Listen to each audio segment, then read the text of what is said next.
Um, so we had 6 kickoffs, ones, twos, and threes, twos apiece. We had 7 punts. The ones went 3, 2, and 1. Ones, twos, and threes that way. We had 9 field goals, 5 and 4, 1 and 2. We start the scrimmage 1-0 versus 2D, then the 1D versus 2-0, then the threes and threes. The next series is 1 versus 1, 2 versus 2, 3 versus 3. Then we had a third down, 8-rep third down situational scrimmage where it's good on good, ones and twos. Then we went to red area, and that's good on good, ones, twos, and threes. And then we went to low red, good on good, ones, twos, and threes. And then we had a 2-minute situation, 42 seconds, 1 timeout, minus 44. And that was with the ones and twos. The ones did not convert that. The twos did. And I think Kyle just told you about Shipley's 51-yard field goal there to win the game at the end for the offense. So I thought the offense started extremely fast. Ones and two offense started extremely fast. Defense won a lot of situations. I felt like they came back in the second half. I talked to the team after the game. We got to figure out on offense how to finish the game, and on defense we got to figure out how to start the game because we weren't very good defensively at the beginning, and we were a lot better. I thought our run defense was a lot better after the beginning of the first 2 series by the ones and the twos. But I thought Taylor Green was on point. I'm very, very pleased with Singleton. He's playing well there with the twos. And quarterback-wise, I thought we had a really good day. They've got great leadership of the team, of the offense. And so, to be honest with you, is very few penalties. I don't think the offense had but an illegal procedure until late in the scrimmage. I think the first one there was with the threes. Very clean there. We had about 3 PIs defensively, which in this, I don't want to make a mountain out of a molehill. We'll have to get it better, but you're talking about first team, second team, and third team playing. So overall, I thought our penalties were good. We had SEC officials, ones that have done 4 of our games, their entire crew here. So that really, really is going to help us. We're 3 weeks out from today, and that's really going to help us with those officials. And I told them to call it just like they see it. And of course, the hardest part is, figuring out whether they sack the quarterback, because the quarterback in his mind never gets sacked, and the defensive line, if they're 5 yards away from him, would automatic sacked him. So that's the worst thing of the scrimmage, to have to deal with it with the head coach as the head coach. But I thought we got a lot done, and I was very, very pleased. And I think we pretty much came out injury-free from what I know right now, guys. I didn't see anybody going over the sidelines with an injury. So that was a great day. You got the total snaps, maybe? In these particular scrimmages, you'll usually get between 130 and 150. So you divide that. Obviously, the threes will get about 30 reps. So you usually get about 50 snaps per guy is what it usually averages in this. You go 12 to 15 in a rack, and if the offense is close down there to scoring, or I'll keep it going. I think we did have the lengthiest rack we had was 19, but that was with the threes. I want to make sure that everybody got to play the threes and the fours. So I'm going to guess that the totality of the scrimmage time-wise obviously was about 2.5 hours, and then rep-wise probably about 150 time. Overall thoughts on the run game, and then completely separate from that, have you made advancement on who's going to have the radio thing on defense, Taylor and defense? The quarterback will, and then the Mike linebacker probably will. It depends, what they do. We haven't found, to be perfectly honest with you, that the communication, because we're signaling everything, or he's going to have to signal on defense. we haven't found that communication is necessarily a plus for us defensively. Offensively, it certainly is, and we've tried it, but that would be the Mike linebacker. It would be, or Sorey would have it on. I know you just got off the field and haven't watched the film, but is there anybody that jumped out at you, that individual that you think that maybe surprised you? I thought Satagna, he made some big plays out there. I thought he made some big plays out there. As soon as you ask me the question, I'll tell you who didn't play today. But Gums made some plays. Braden Russell's a load. Rodney Hill, I'm really proud of him. Again, at the beginning of the scrimmage, you could say the offensive line was really doing well, and then situational, and towards the end, you could say the defensive linebackers were, when we tried to run the ball later in the scrimmage, couldn't. Defense really did a nice job when we were trying to run it early.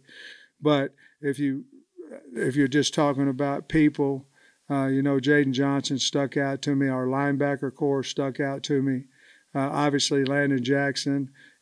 Cam's a little beat up in the hip, Cam Ball, but Landon Jackson's a really, really good player. I mean, and Keevy Rose made a lot of plays today, just off the top of my head.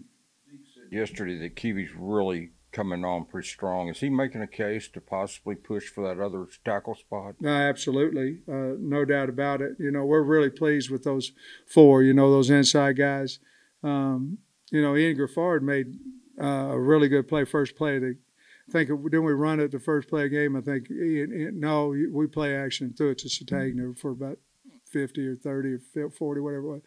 But the first play Ian was in there, we ran, and he had a 2-yard tackle for loss, and he showed up. He's got to. I'm really pleased with all our guys and effort and all that, but we got to find the fourth inside D tackle. We got to find the fourth defensive end. I mean, that's what we've got to do, and so we'll get to tape. But to answer your question, that's what I saw. Oh, let me say this, guys. That Devin Bell, man, he can punt the ball. I mean, he punted it 3 times a day, and I don't know what he averaged. Maybe it was over 50, I promise you. And every one of them was a fair catch. I mean, the guy, well, one of them he kicked out of bounds, but it was 50-something yards out of bounds. And then the other 2 were fair catch. He's had a phenomenal camp. Anybody get held out or limited today? Yeah, I can just go down. I was anticipating this. Pat Kuda's got a back, so we're resting it. We've rested it for a few days. We feel like we'll get him back. I'm not positive. It may be another week. It may be another week and a half, but we feel good that we're going to get him back. Joffrey Brown, we held him today. That was us. He's had some knee surgeries and things, and we've been holding him some in practice as well, so that was a neat deal. Luke Brown is going to have a trim on his cartilage that he had worked on before, so that was 2 days ago. John Hill, Luke Has, Anton Junkaj, and Marquise Robinson are out with concussions, and they've all been out at different times. So depending on when they get back, I think Anton was the first one, so I anticipate him being back this coming week. Cuddy Marquise would be the next one, and then Luke's was just recent, and John Hill's was just recent. Rashad Dubinion didn't play today because of a knee swelling on his knee. Jaquinta Jackson has his mild ankle sprain. Tyrone Broden, we didn't play him today from turf toe. I imagine some of these guys will be back tomorrow, but we just held them today. Dylan has a back. He'll probably be back tomorrow as well. Jaheim Singletary's got a hamstring, and Vito's got a pull growing muscle. Obviously, we know he's a kicker, so we held him. I don't have any. The longest one that I think is going to be out is Luke Brown, because he's going to have to be out for a couple of weeks. But the rest of these guys will be back.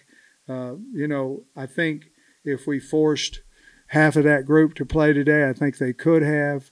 Did I miss Armstrong? Yeah. Armstrong's got a slight hamstring too.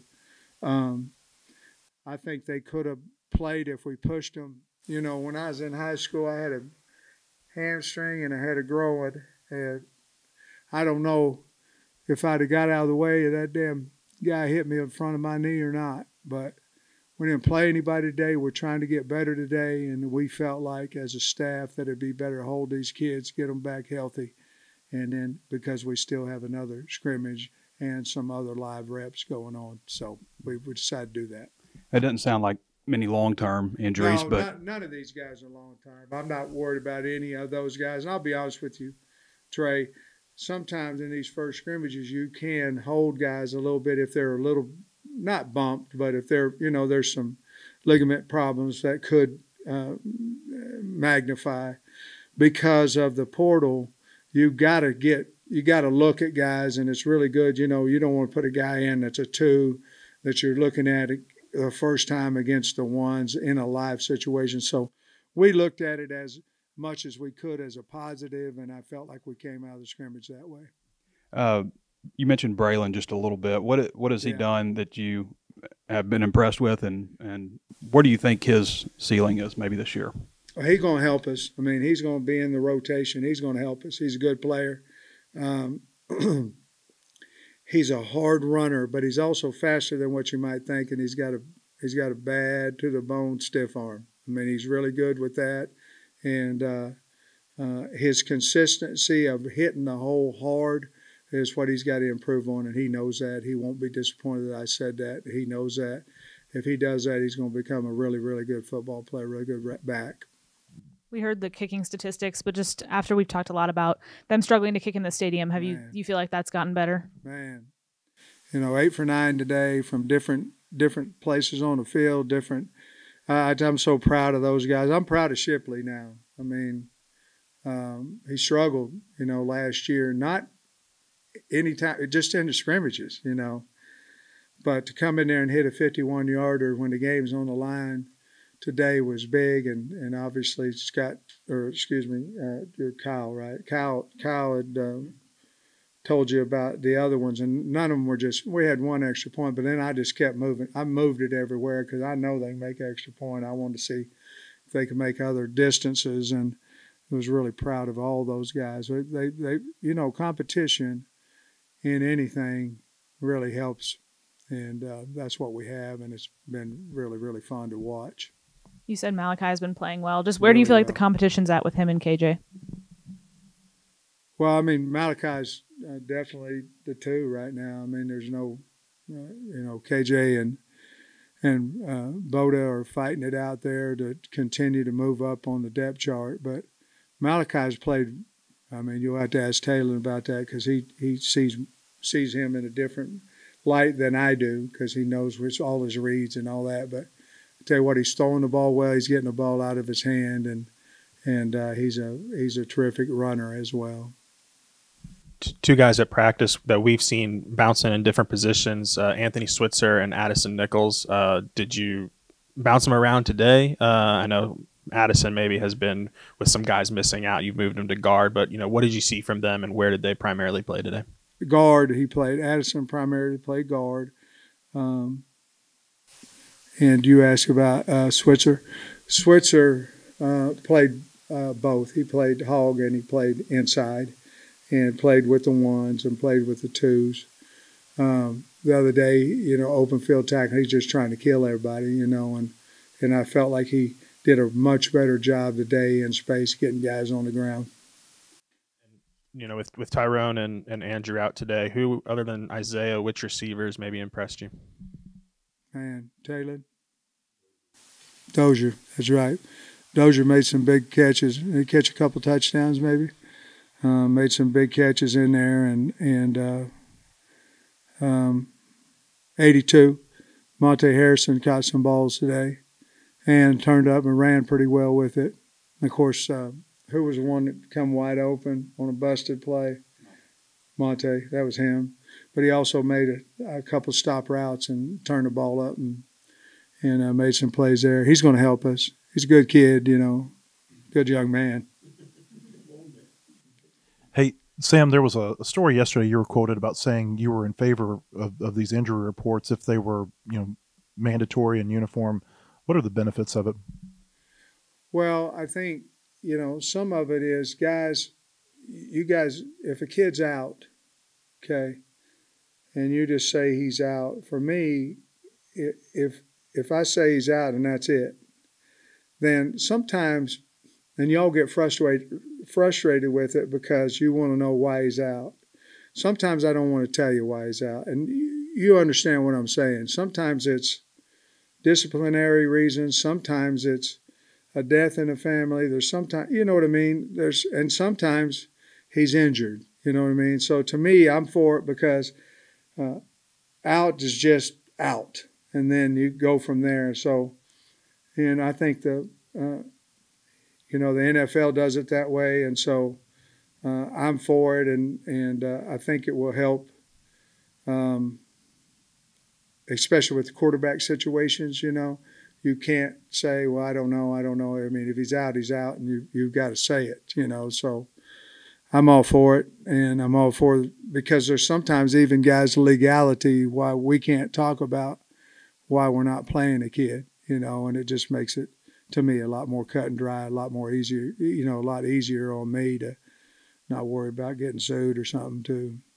And then I've got a question for you about Talon. I know he's sitting right here next to me, but what did you think you were getting from Talon, and what did you get?